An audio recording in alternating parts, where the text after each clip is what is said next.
Aleluias. Amém. Eu agradeço, pastor Elias, agradeço a igreja por ministrarem sobre a minha vida. Paz do Senhor Jesus Cristo, glória a Deus.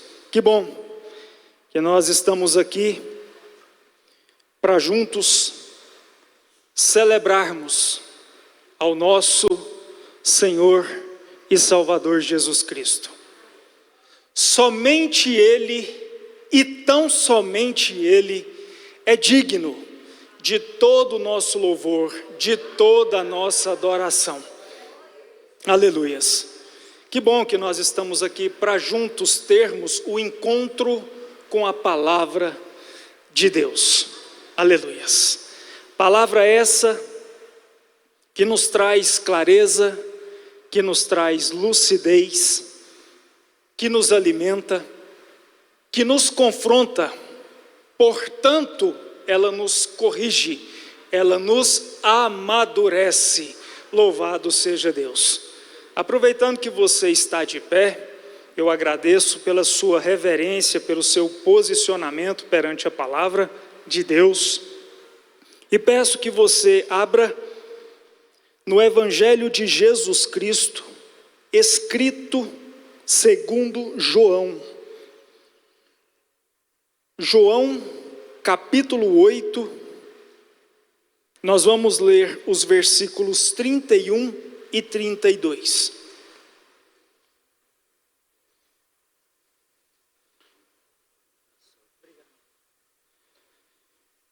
João 8, 31, 32. 31 nos diz assim: Disse Jesus aos judeus que haviam crido nele: Se vocês permanecerem firmes na minha palavra, verdadeiramente serão meus discípulos. 32. E conhecerão a verdade, e a verdade os libertará. Aleluias. Obrigado, você pode sentar.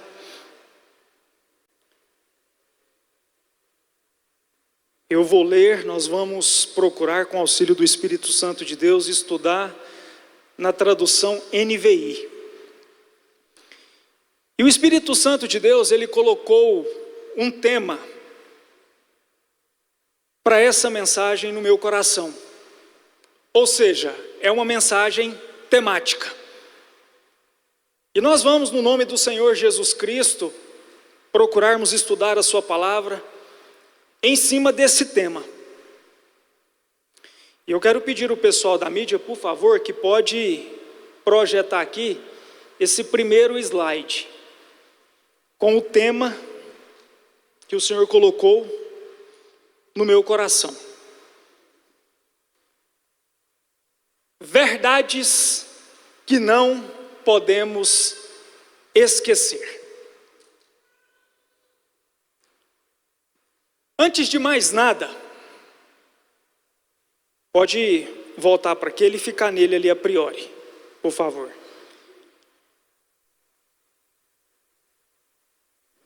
Antes de mais nada, eu quero lembrar você algo que nós já sabemos.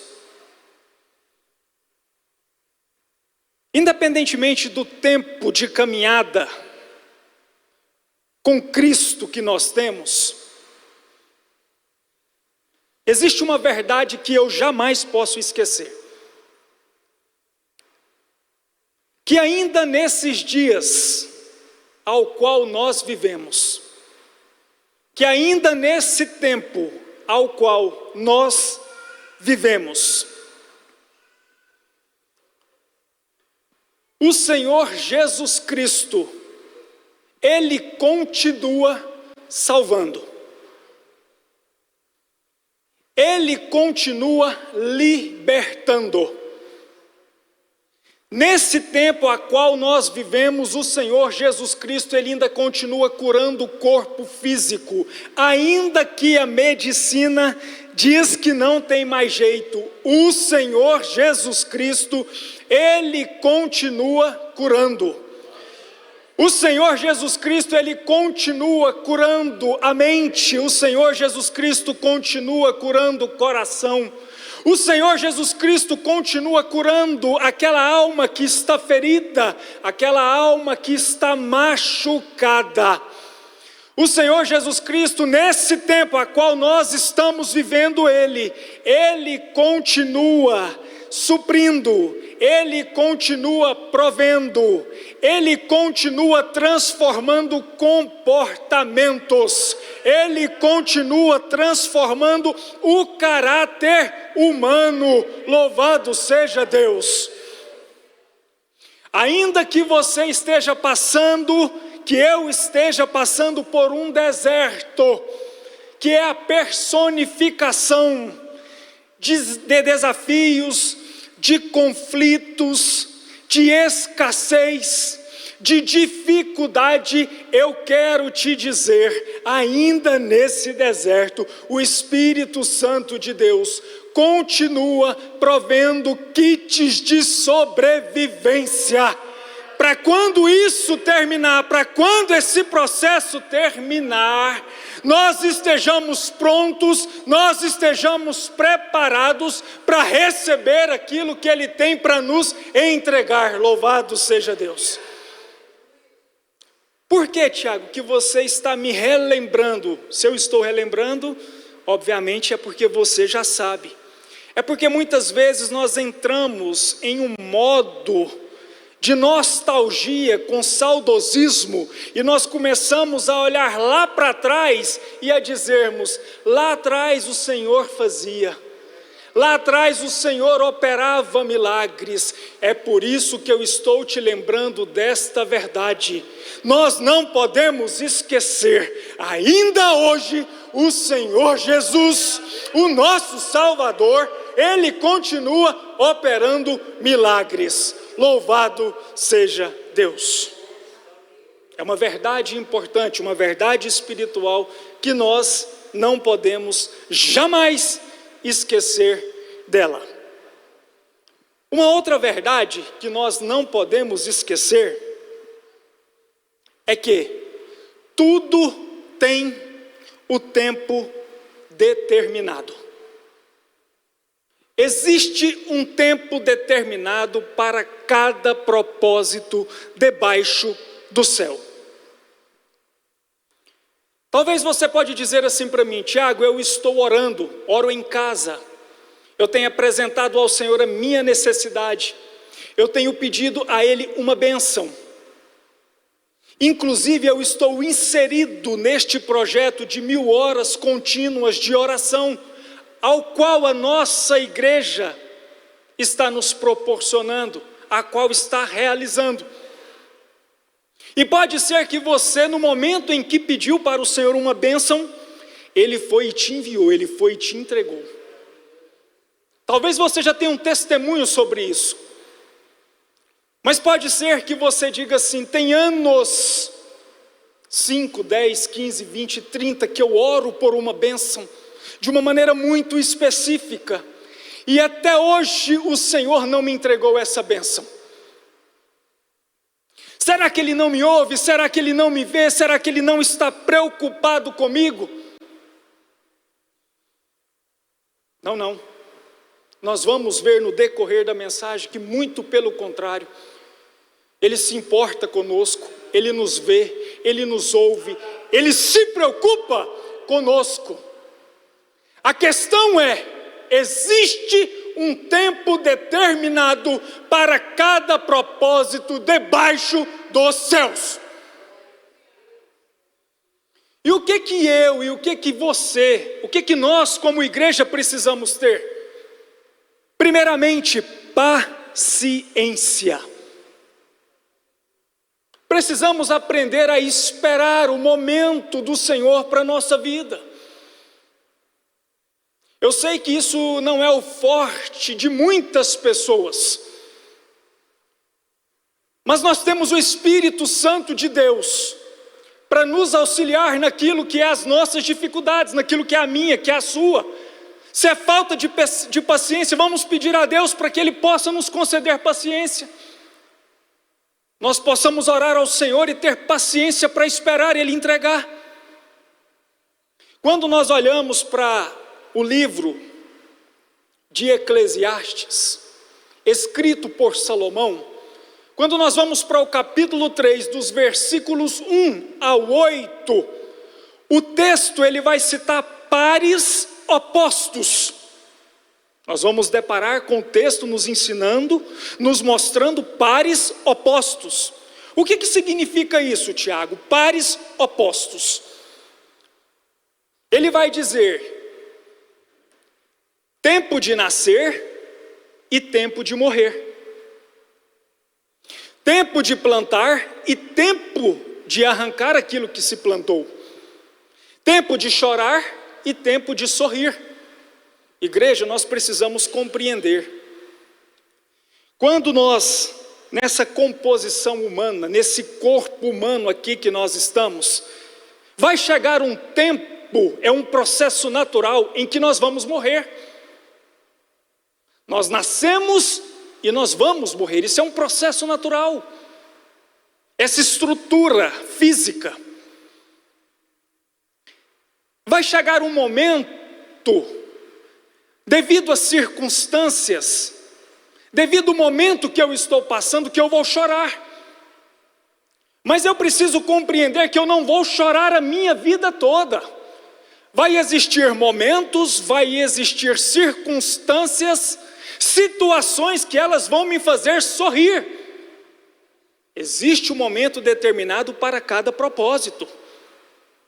Tempo de calar e tempo de falar. Nessa nossa vida eu não vou ficar calado o tempo todo. Bem como eu também não vou ficar falando o tempo todo. Vai existir momento, vai existir circunstâncias que eu vou precisar me calar. E outros que eu vou precisar, eu vou ter a necessidade de falar, de externar. Há um tempo determinado para todo o propósito debaixo dos céus. Eu preciso aprender, além de paciência, a ter perseverança. Perseverar. Eu preciso ter também esperança. Esperança. Quando o apóstolo Paulo ele escreve aos romanos, aquela comunidade que estava em Roma, no capítulo 15, o versículo 13, que o Deus da esperança os encha de toda alegria e paz, por sua confiança nele, para que vocês transbordem de esperança, pelo poder do Espírito Santo. Quem tem o poder de produzir esperança em nós é o Espírito Santo de Deus. Se está faltando a mim, se está faltando a você, esperança, que nós possamos pedir ao Espírito Santo de Deus para que Ele possa nutrir isso em nós. Louvado seja Deus. O salmista Davi, quando ele compõe o Salmo 37, quando ele externa, ele escreve, ele compõe aquele poema, traduzindo aquilo que ele estava passando, traduzindo aquilo que ele estava vivendo. Porque o Salmo 37, ele não é uma oração, e ele é sim uma reflexão moral e teológica sobre o destino dos justos e do ímpio. A exemplo do que acontece no Salmo 36. O tema dominante, igreja, do Salmo 37 é o contraste entre o justo e o ímpio. Mas o salmista, Davi, ele nos apresenta três palavras, 3 verbos que dão sustentação para a sua vida, para aquilo que ele está compondo, para aquilo que ele está ali externando. Ele vai falar sobre confiar, entregar e descansar no Senhor Deus. Aleluia!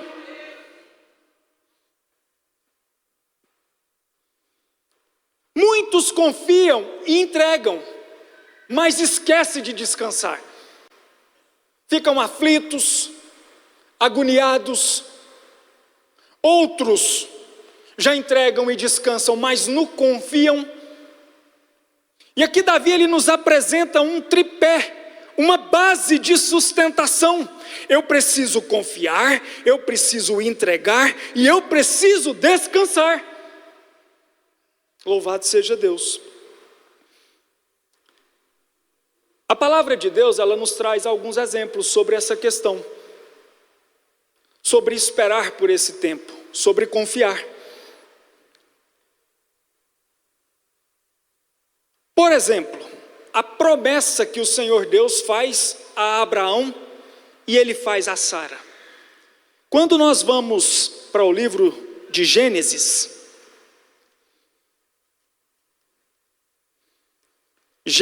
no capítulo 12.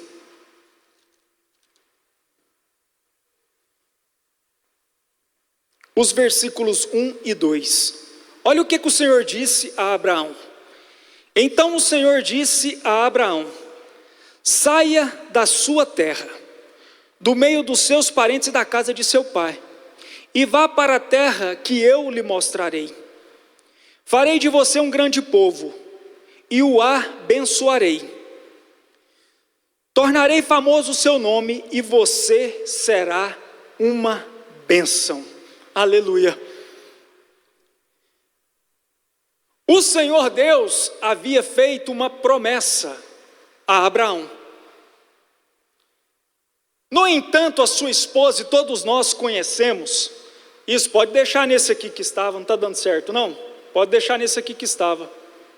Isso, eu ainda estou nesse aqui, pode por favor deixar nele. Obrigado.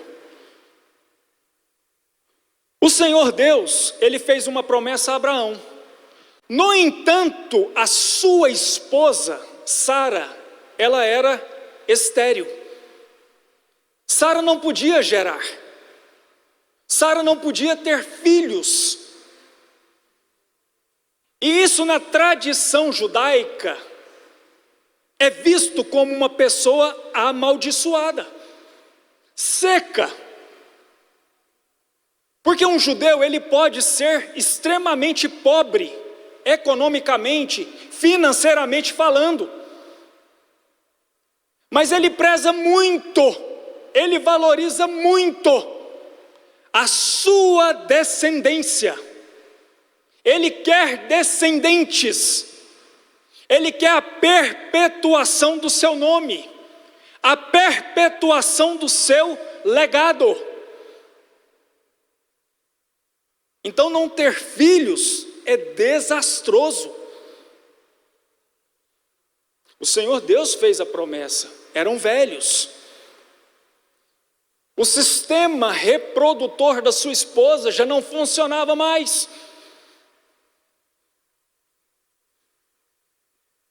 E o Senhor Deus não precisa dessas probabilidades. Quando Ele quer fazer, independentemente da forma que você esteja, do modo como você esteja, nesse aspecto de não poder gerar, que é o que nós estamos falando aqui, se Ele fez a promessa, Ele vai cumprir. Tem muitas pessoas entregando o que Deus não mandou entregar.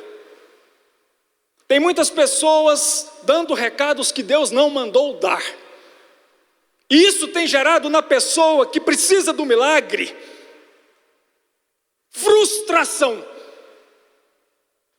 Se nos dias de hoje uma grande parte da sociedade ela pressiona para que tenha filhos e mais filhos e mais filhos, que multipliquem, imagine naquela época, que era uma questão de descendência, de sucessão. Imagina como que não estava a cabeça de Sara. Mas o Senhor fez a promessa, e não cumpre, não chega. O meu Senhor é velho, avançado em idade. Eu sou velha, avançada em idade, eu nem menstruo mais há muito tempo. O meu sistema reprodutor não funciona mais. Mas quem fez a promessa foi o Senhor Deus. Paciência, perseverança, esperança, confiar, entregar e descansar. Eles não descansaram. O tempo foi passando e foram abrindo portas, brechas.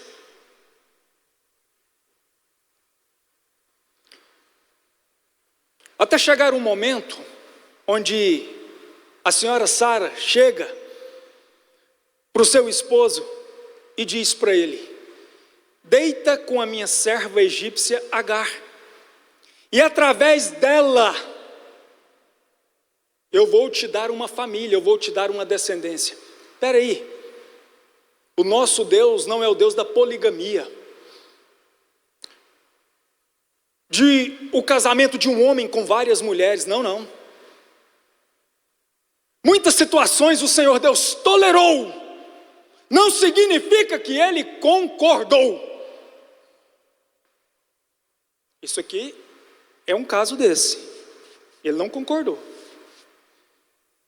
tolerou. No entanto, ele acaba deitando com a serva egípcia dela. O que Sara quis fazer? Sara quis ajudar o Senhor Deus. E aqui nós temos um problema. Sara quis puxar um atalho. Todas as vezes que nós queremos ajudar ao Senhor Deus, nós vamos ter problemas. Foi o que Sara quis fazer. O Senhor prometeu: nós somos velhos, não podemos gerar. Então pega minha serva egípcia Agar. Senhor Deus, eu vou te ajudar. Como se ele precisasse. Era momento de Abraão, o sacerdote daquela casa, falar. Nós vimos aqui um pouquinho antes, Eclesiastes 3, do 1 ao 8, os pares opostos, lembra? Tempo de ficar calado e tempo de falar. Era momento de Abraão ter falado, era momento daquele sacerdote, o sacerdote daquele lar ter se posicionado. Mas ele não o fez. Era hora dele ter chamado a sua esposa e falado assim: não. A promessa de um descendente, de um grande povo, é com você que é a minha esposa. Não é da serva que você quer me entregar, não. Vamos ter um pouquinho mais de paciência. Vamos confiar, vamos entregar, vamos ter perseverança. Vamos ter esperança no Senhor Deus que nos fez a promessa. Ele vai cumprir no momento correto. Eu não vou deitar com a sua serva. Não é essa a promessa que o Senhor Deus fez. E ele se calou quando ele tinha que ter falado. Omisso. Não se posicionou. Deitou. E nasce quem? Ismael. Passado um tempo, a promessa que o Senhor Deus havia feito, ela se cumpre. E nasce Isaque, o filho da promessa. Abraão e Sara. E nós ouvimos muito sobre as consequências desse ato de querer ajudar Deus, até os dias de hoje, se arrastando por milhares de anos, em guerras, em conflitos, em nome de uma religião, em nome de poder, em nome de ocupação de território, parte geográfica. de comando, de exército. Mas especificamente o porquê, Tiago, que isso acontece até os dias de hoje?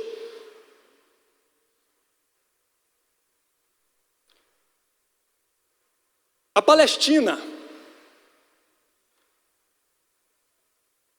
se encontra nela, predominantemente a maioria do povo da Palestina, eles são árabes.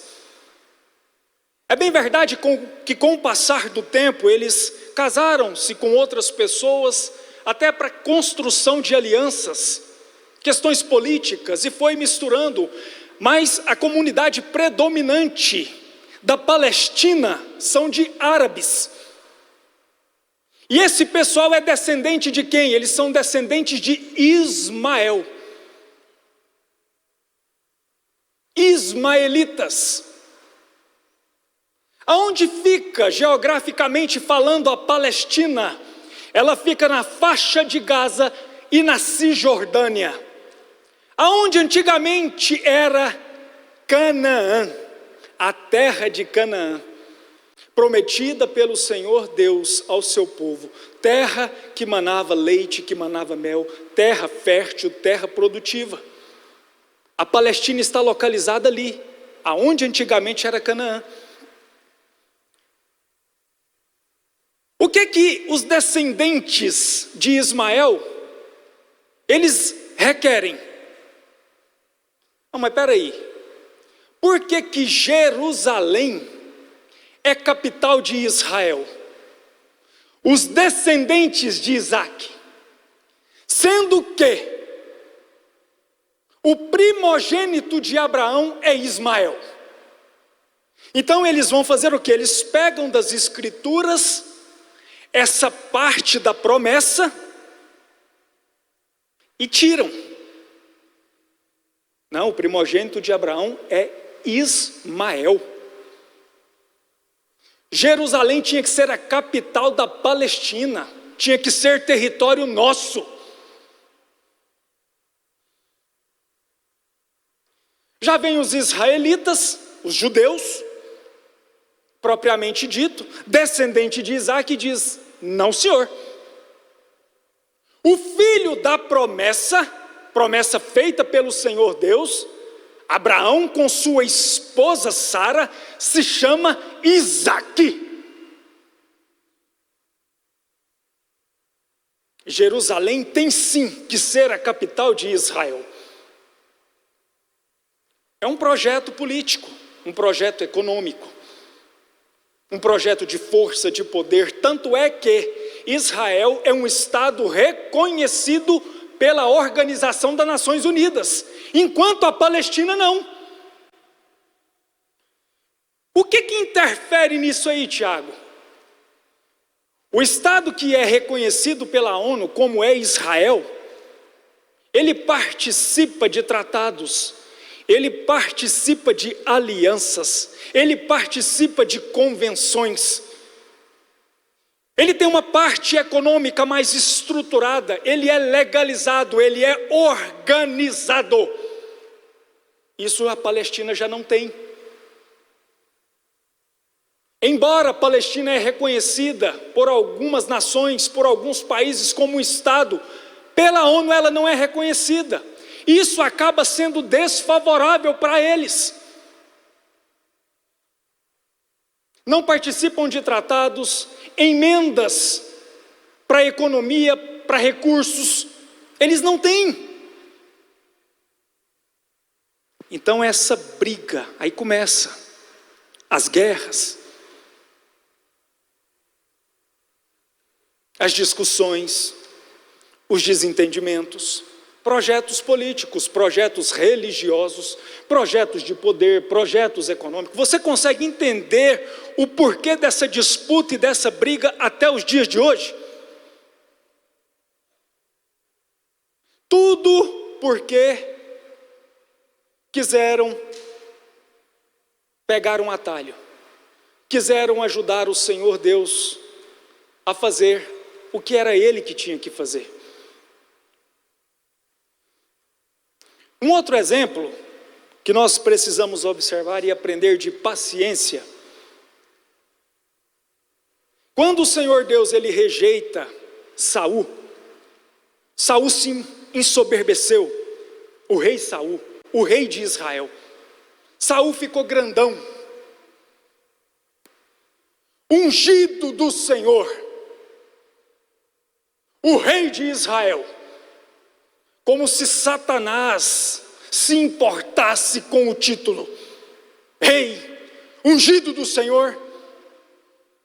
Deixa eu te falar uma coisa, Satanás ele não se preocupa, ele não se importa com a nossa credencial. Ele não importa se é pastor, ele não importa se é bispo, ele não importa se é apóstolo, se é reverendo, se é CEO, porque algumas igrejas hoje têm CEO. Satanás não está preocupado com isso. Se ele achar uma porta, se ele achar uma brecha, ele vai entrar e ele vai destruir. E ele encontrou isso em Saul. Saul ficou soberbo, a ponto de entrar em um estado de cegueira espiritual tão grande que ele construiu para si uma estátua. Ele fez a sua própria imagem, para que as pessoas pudessem o reverenciar. Ele quebrou princípios,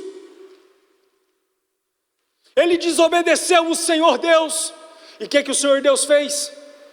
Profeta Samuel, vai lá e fala para ele, eu tenho um recado para ele, eu vou destituí-lo do cargo de rei de Israel, eu vou tirá-lo do comando do meu povo.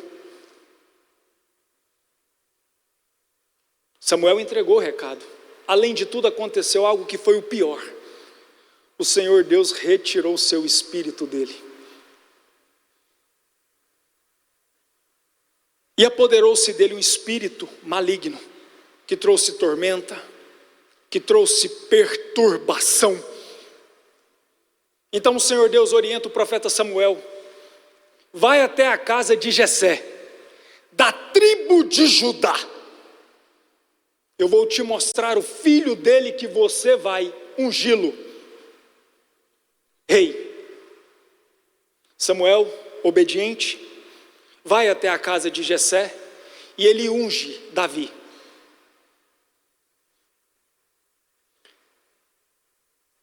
Pelos estudos bíblicos, provavelmente a época que Davi foi ungido, ele tinha entre 15 e 17 anos.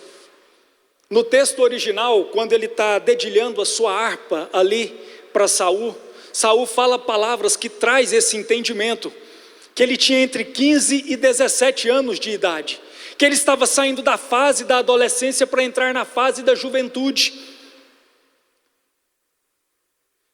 A igreja acha que Davi estava preparado, porque ele tinha sido ungido, para assumir o comando de Israel. No final da sua adolescência para a sua juventude, entenda, há um tempo determinado para cada propósito debaixo do céu. A igreja acha que todo rei, que todo presidente, que todo governador, que todo prefeito, que todo pastor tem ao redor dele pessoas que de fato são leais a ele, são fiéis a ele. É claro que não. Uma boa parte está de olho para usurpar o poder que foi concedido a ele, o trono na época que era dele. Tanto é que boa parte dos seus salmos são salmos onde ele se encontra aflito, angustiado. Salmos onde relata a traição de amigos, pessoas que ele pensava que estava do seu lado, mas não estava. Como que um adolescente, um jovem vai encarar tudo isso? Vai passar por tudo isso? Então começou o processo onde o Senhor Deus foi trabalhar na vida de Davi, onde o Senhor Deus foi amadurecer Davi, onde o Senhor Deus foi preparar Davi para entregar para ele essa tão grande e honrada missão. Você sabe quantos anos que levou do momento da unção até Davi assumir o comando o reinado da tribo de Judá, porque inicialmente ele assumiu o comando da tribo ao qual ele era rei. Foram aproximadamente 15 anos. Aproximadamente 15 anos atrás, ungido.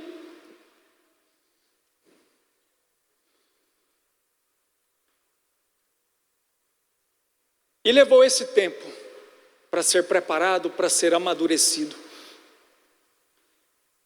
Depois, para ele assumir as outras 11 tribos, compondo assim então a nação de Israel, totalizando as 12 tribos, foram mais aproximadamente 7 anos e meio. O tempo onde Deus estava trabalhando, o tempo onde Deus estava tratando, ensinando, amadurecendo. Louvado seja o Senhor Deus. Olha o que o próprio salmista Davi, ele diz, lá no Salmo 40, dos versos 1 ao 3. Salmo 40, dos versos 1 ao 3. Olha aqui o que ele externa, tudo aquilo que ele passou.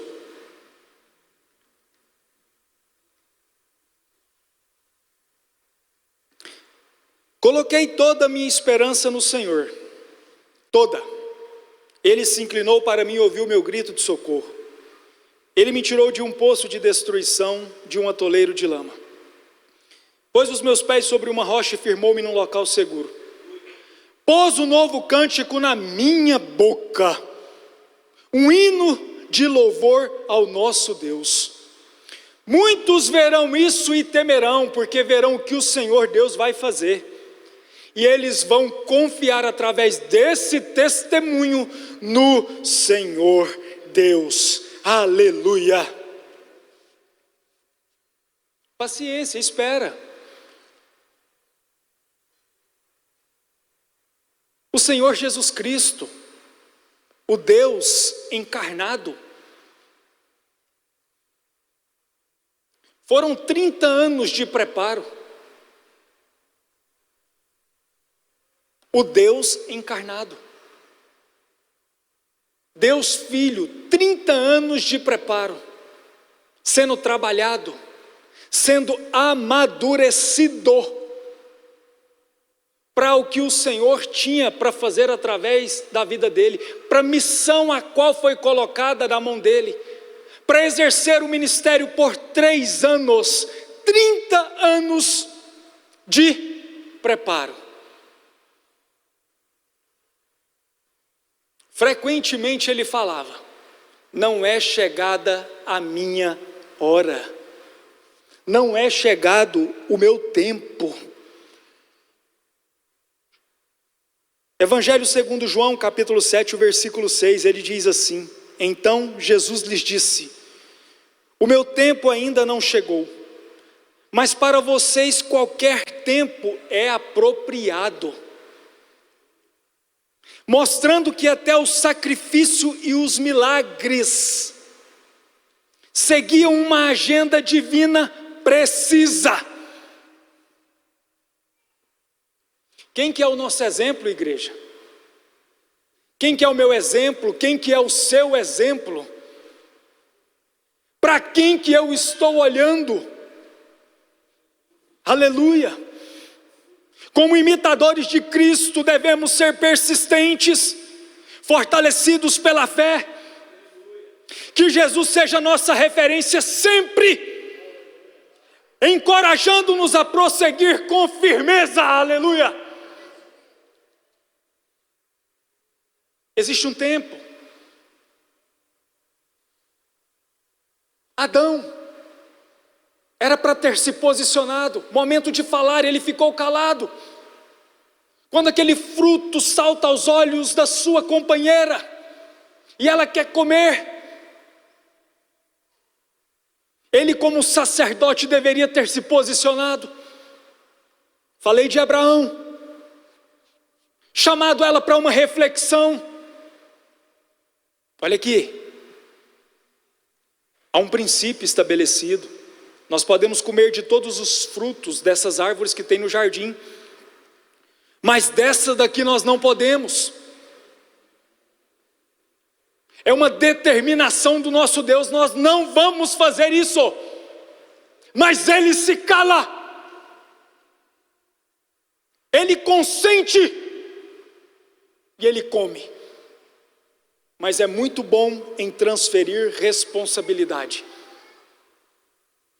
em transferência de culpa. Igreja, deixa eu te falar uma coisa. A minha mãe, ela não está aqui. É uma enfermeira aposentada. 25 anos de serviços prestados.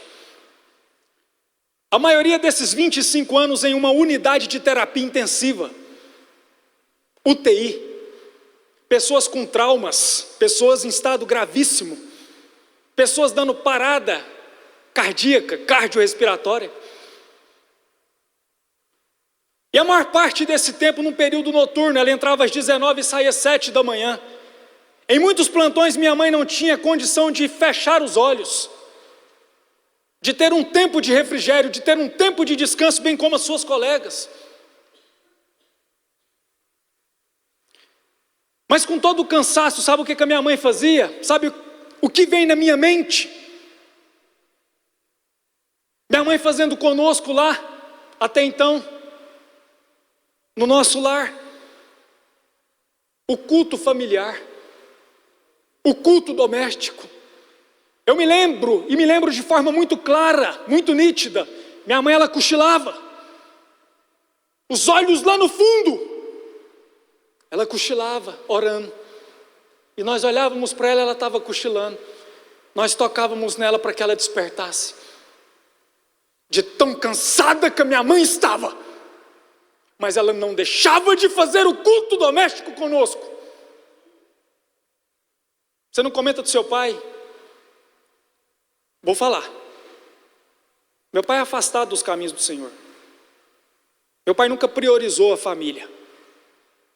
Embora ele proveu, embora ele deu e ele dá bons conselhos, mas meu pai nunca priorizou a família.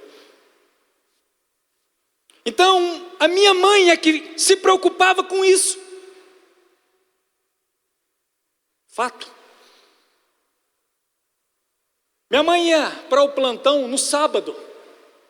Estatisticamente falando, um dia de muita bagunça, de muita desordem. E um serviço extremamente agitado.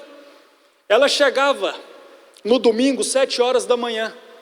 Muito necessário e merecido ela ir descansar, ela ir dormir. Você acha que a minha mãe ia dormir? Ela ia nos arrumar, eu e meus 2 irmãos, e nos trazer, sabe para onde, igreja? Para a escola bíblica dominical. Glória a Deus! Eu louvo a Deus pela vida da minha mãe.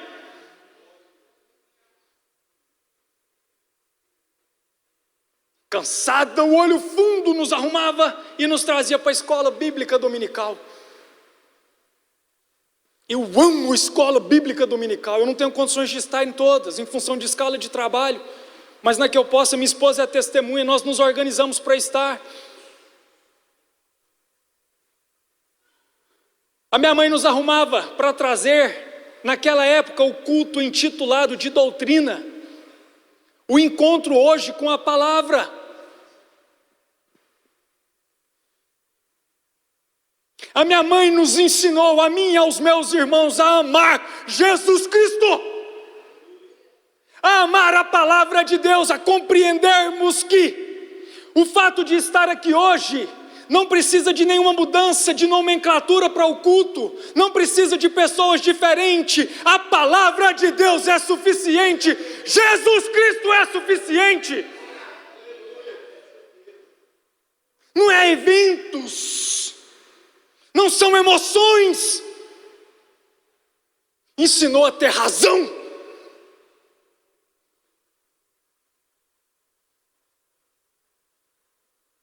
amo o culto, encontro com a palavra. Eu aprendo. Eu trago uma canetinha, eu começo a anotar, rabiscar. Cansado, você acha que eu também não estou? Cheguei de um serviço de 24 horas hoje. Morto de cansado, cabeça pesada. Continuar a preparação do sermão. Mas procuro anotar, porque senão eu vou cochilar. Então vou anotar, vou procurar estratégias para me alimentar. Eu estou aqui porque Jesus está aqui. Eu estou aqui porque aqui é pregada a palavra de Deus. Não é porque A vai estar aqui, porque B vai estar aqui, porque mudou o nome. Não, irmãos.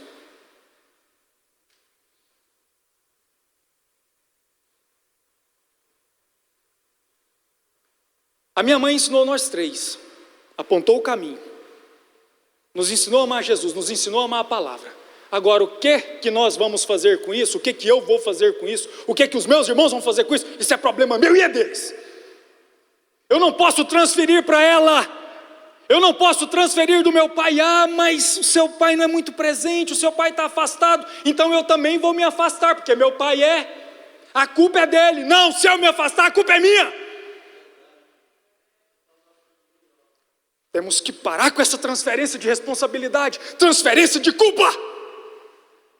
Assumir papéis, se posicionar. Lá no meu lar, o sacerdote sou eu. Não é o pastor Israel, não. Não é meu pai, não. O sacerdote sou eu, Tiago. A responsabilidade do que acontece lá é minha. A responsabilidade de conduzir a minha esposa, de nos conduzir à presença de Jesus, a cultuarmos Ele lá, iniciando lá, é minha.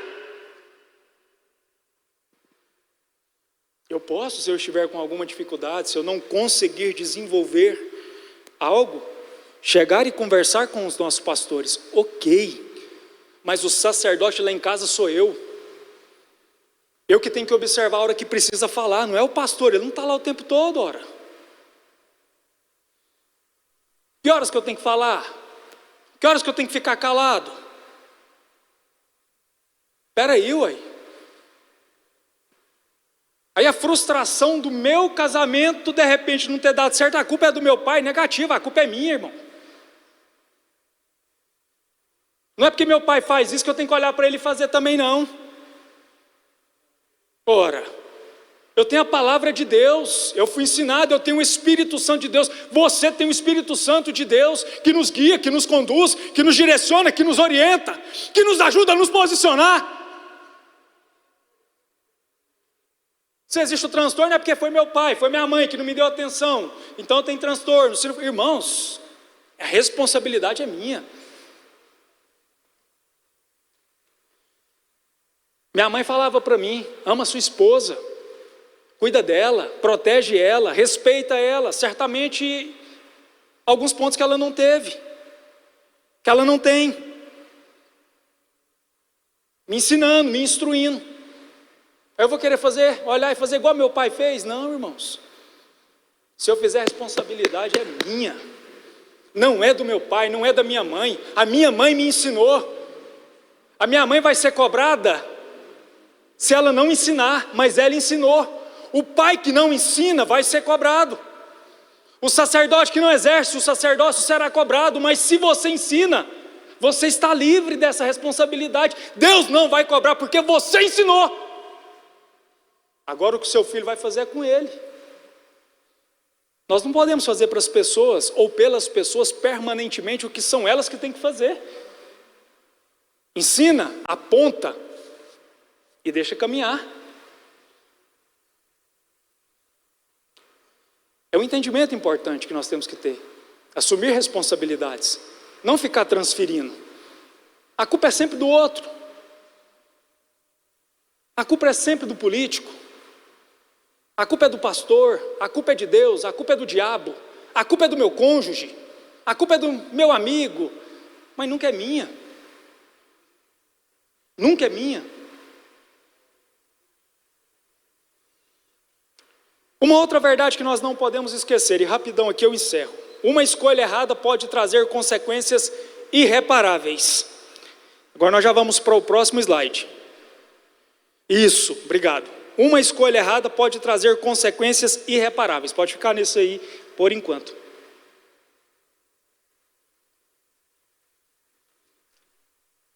Todos nós conhecemos. O profeta Jonas escolheu não obedecer à ordem do Senhor Deus, e isso trouxe uma consequência irreparável para a vida dele. O Senhor Deus o orientou: vá para a grande cidade de Nínive e pregue lá o arrependimento para aquela comunidade. Comunidade cheia de maldade, comunidade cheia de pecado. Eu quero transformar a vida deles. Aí o profeta fala para o Senhor Deus: Senhor, espera aí, o Senhor quer que eu vou pregar o Senhor, que é um Deus que é justo, que é justiça, para os ninivitas, que constantemente estão nos subjugando, estão subtraindo aquilo que o Senhor nos concedeu, nos humilhando? É isso que o Senhor quer? Exatamente, é isso. Eu quero que você vá lá e pregue a mensagem de arrependimento. Eles vão se arrepender e eu vou salvar aquela comunidade. Não vou não vou. Livro do profeta Jonas, capítulo 1, versículo 3. Mas Jonas fugiu da presença do Senhor, dirigiu-se para Tarsis, desceu à cidade de Jope, onde encontrou um navio que se destinava àquele porto. Depois de pagar a passagem, embarcou para Tarsis para fugir do Senhor. Daqui a pouco eu estou fechando, estou finalizando. A igreja acha que o problema de Jonas não estava no quanto este conhecia a Deus. Jonas conhecia a Deus, era profeta. Então não era esse o problema de não conhecer, ele conhecia o Senhor. Mas sim no quanto em seu coração estava a vontade de cumprir o chamado de Deus para a sua vida. Olha o que é desobediência de Jonas ao não ir à grande cidade de Nínive gerou.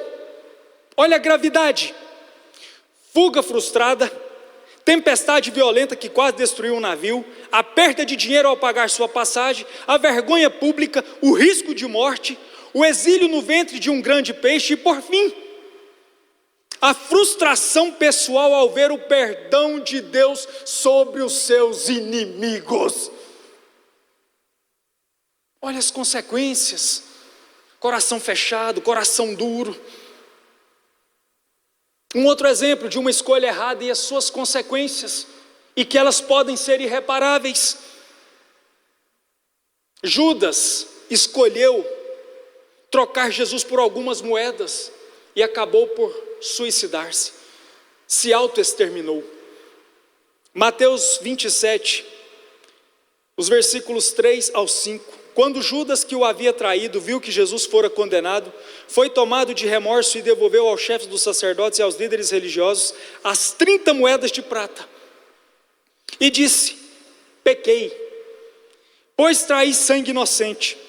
E eles retrucaram: que nos importa? A responsabilidade é sua. Então Judas jogou o dinheiro dentro do templo, saindo, foi e enforcou-se. E se autoexterminou. A igreja acha que Judas se arrependeu? Não. O sentimento que ele teve foi de remorso, foi de culpa, por isso que ele tirou sua própria vida.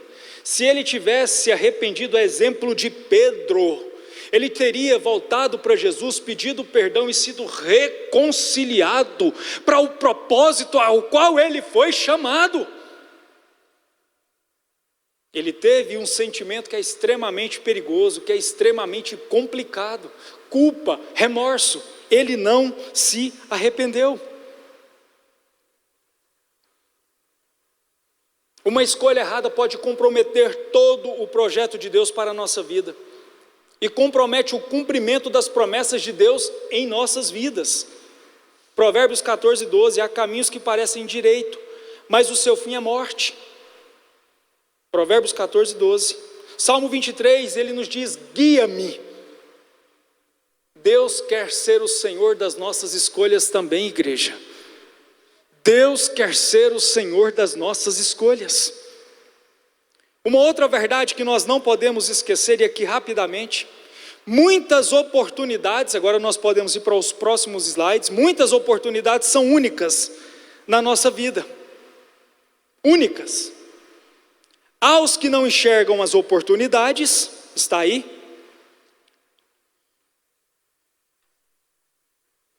Aos que percebem a oportunidade e aproveitam, e aos que criam a oportunidade. Aonde que nós estamos inseridos aqui? Mas eu não consigo enxergar, Tiago, quando é a oportunidade de Deus para a minha vida. Eu não consigo ouvir qual que é o momento, a voz dele para essa direção. Então vamos pedir ao Senhor Deus, na pessoa bendita do seu Santo Espírito, que nos traga essa lucidez, que nos traga essa visão, que nos traga essa percepção, para que nós possamos enxergar essa oportunidade que Ele está nos concedendo, para que nós não venhamos confundir a oportunidade que Ele está nos dando com esperteza, com má fé, com extorsão, mas que seja de fato a oportunidade que Ele está nos concedendo. Uma outra verdade que nós não podemos esquecer, pode ir para o próximo slide, por favor.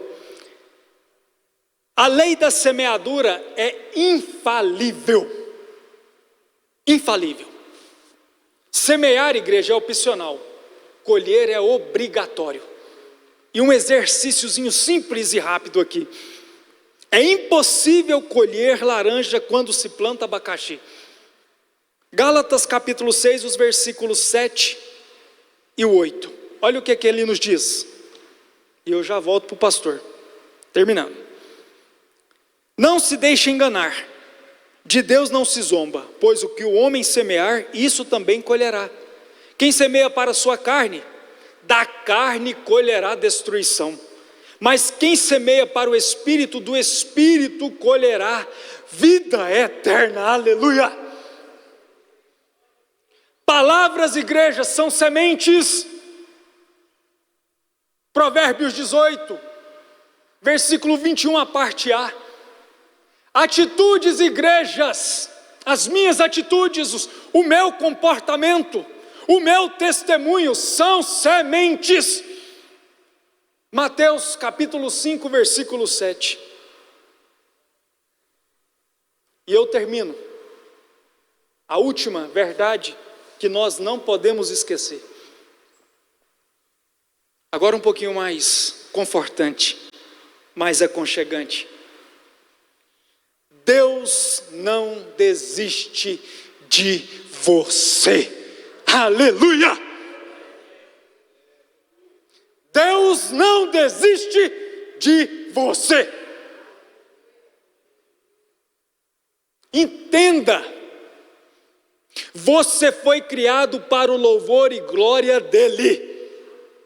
Efésios capítulo 1, os versículos 5, 6 e o 12 vai nos falar sobre isso. Não temos tempo para ler, se depois você quiser dar uma olhadinha, ver se eu não estou falando bobagem aqui. Um outro ponto importante, Ele investiu o que tinha de mais precioso em você.